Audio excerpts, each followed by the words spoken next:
Dearly beloved, we are gathered here today to talk about the death of Mr. Krabs. I know you're probably wondering, what is this geek in a multicolored sweater talking about? Is there an episode of SpongeBob SquarePants that I might have missed, or is this something that's perhaps in the works, yet to be released on Nickelodeon? Well, my inquisitive viewer, it's none of the above. It's actually something a lot stranger than that. Back in 2021, a document began circulating online which claimed that Mr. Krabs was murdered and that the poorest suspect in question was none other than SpongeBob SquarePants. Yeah.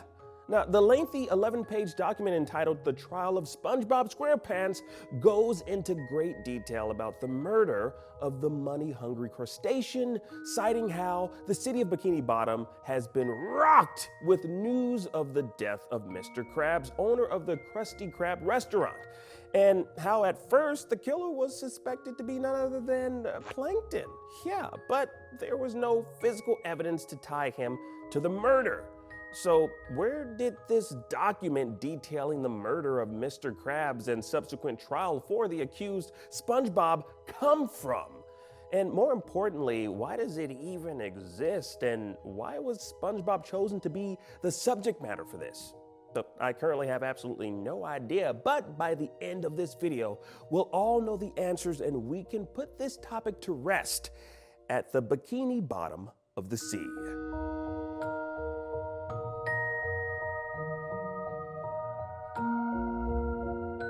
The PDF, which I'll provide a link to in the description down below, was created by a teacher or teachers working for Leon County Schools, located in the city of Tallahassee, Florida. Now, the school district has 32,000 students and about 2,400 teachers. Now, which of these teachers created this PDF is anyone's guess, but it was an assignment created to teach children how to use evidence to prove their case, be it for the prosecution or the defense of a fictional character, though. Yeah. Now, this whole thing is pretty strange. I mean, I've never received such an intricate assignment when I was in elementary school of this caliber. Strange way to teach children by associating it to an IP that they're familiar with. But it's also quite clever at the same time. I mean, it gets your attention, much like the whole thing garnered the attention of the internet when it made its way onto the internet last year in 2021. Now let's read this and try to break down the premise here. The Trial of SpongeBob SquarePants for the murder of Mr. Krabs. Murder under the sea. The city of Bikini Bottom has been rocked with news of the death of Mr. Krabs, owner of the Krusty Krab restaurant. From the moment the underwater police discovered the gruesome scene, they suspected foul play. At first, they thought the killer might be Sheldon Plankton, owner of the Chum Bucket restaurant and longtime rival of Mr. Krabs. But no physical evidence could be tied to Plankton. As the investigation progressed, more and more of the evidence pointed to one of Mr. Krabs' employees, none other than SpongeBob SquarePants himself. SpongeBob insisted that he's innocent. I'm innocent! The authorities don't buy Mr. SquarePants' claims, but he has found a team of defense lawyers who do. Some of the evidence does, in fact, seem to indicate that SpongeBob's story might actually be true. Whatever really happened, this is shaping up to be the trial of the underwater century. Now, this assignment already sounds like a daunting task to me. And mind you, this is an assignment for children in elementary school. Now, I don't know, I guess it's never too early to teach young lawyers, kids here, how to handle a case in the court of law.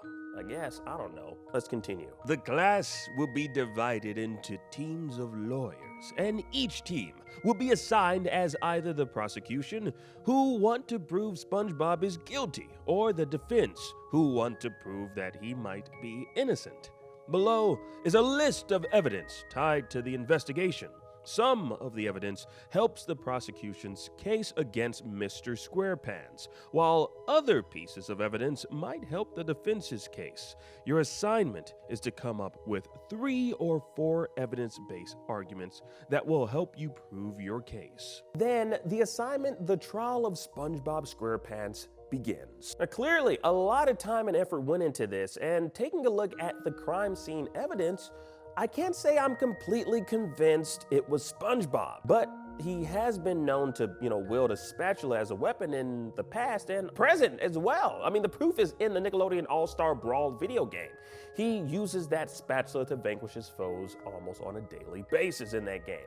Now, I won't go through this entire lengthy document, but I'll read some testimonies from character witnesses that pretty much point the finger at SpongeBob. Let's take a look at number 17, one of the witness testimonies here from Sandy Cheeks. Sandy testified that SpongeBob was desperately in need of money because the bank was going to repossess his pineapple house. Now, she said SpongeBob had recently asked Mr. Krabs for a raise. Mr. Krabs denied him, stating that the business wasn't doing very well, and there wasn't enough money to give anyone a raise. SpongeBob was pretty upset. And then there's number 18 here, which says, Patrick said that SpongeBob told him, Mr. Krabs is a greedy pig. He's gonna wish he'd given me a raise. That's apparently what he said. And then, of course, they have an example here, which is Plankton's defense. It says, put together evidence to prove that Plankton might be innocent. And it says number 11 here, it says Plankton has a long history of trying to sabotage Mr. Krabs' restaurant and steal his secret recipes. And then there's number 13 here, which says 3 days after Mr. Krabs' death, Plankton began selling a crab burger recipe on his website, www.chumbucket.ocean. The recipe was very similar to Mr. Krabs' Krabby Patty recipe, but it wasn't exactly the same. Of course it wasn't, because he doesn't have the actual secret formula. And then they have number 14 here, which says, during a search of Plankton's home, investigators did not find the Krabby Patty recipe or any spatulas. And then number 22 says, Plankton said that the recipe he started selling on his website was one that he created with the help of his computerized wife, Karen. Oh, a Karen, really? He affirmed that he did not steal Mr. Krabs' Krabby Patty recipe and that he did not kill Mr. Krabs. And so then you go on and it says evidence items. So these were the 4 evidence items that they had, which was 11, 13, 14, and 22.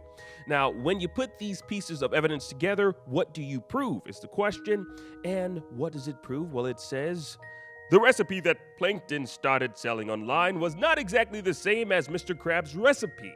Why would he steal the Krabby Patty recipe just to change it? The fact that they couldn't find the recipe when they searched Plankton's home means that they have no proof that he stole anything or killed anyone. It is possible that his story about creating the recipe is true. If you believe Plankton, that is. So once the students go through all the evidence, the testimonies, they're to come up with a logical explanation for or against SpongeBob being the killer of Mr. Krabs, using nothing but facts and logic. Now, this is an exercise to teach these kids how to speak on truths using evidence to persuade others to believe them. Now, I saw this document and it honestly really piqued my interest, honestly, because of the usage of SpongeBob as the anchor and the sheer morbidness of it all. I mean, could you imagine SpongeBob SquarePants killing Mr. Krabs? What would that even look like? I mean, I don't think they would ever showcase that on the show. But you know what? This exercise is honestly a fun one and not one that is reserved just for children. I mean, the link is in the description down below, so feel free to, get a group of your friends, a ragtag group of your friends together, take sides, and try to prove SpongeBob's guilt or innocence. In fact, where do you fall on the side of this whole thing? Do you think SpongeBob has it in him to take out Mr. Krabs?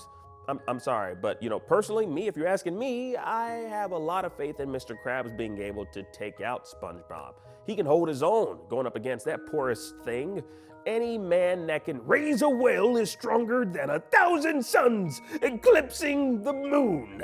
I don't know, he's very strong in my book. If he can handle a frickin' whale, he can handle a sponge. That's where I land on that. But you know what? Y'all let me know down below. Thank you all for watching. If you enjoyed the video, please click that like button. If If you want to see more videos such as this, well then let me know in the comment section down below. There's plenty more internet mysteries I'd love to explore.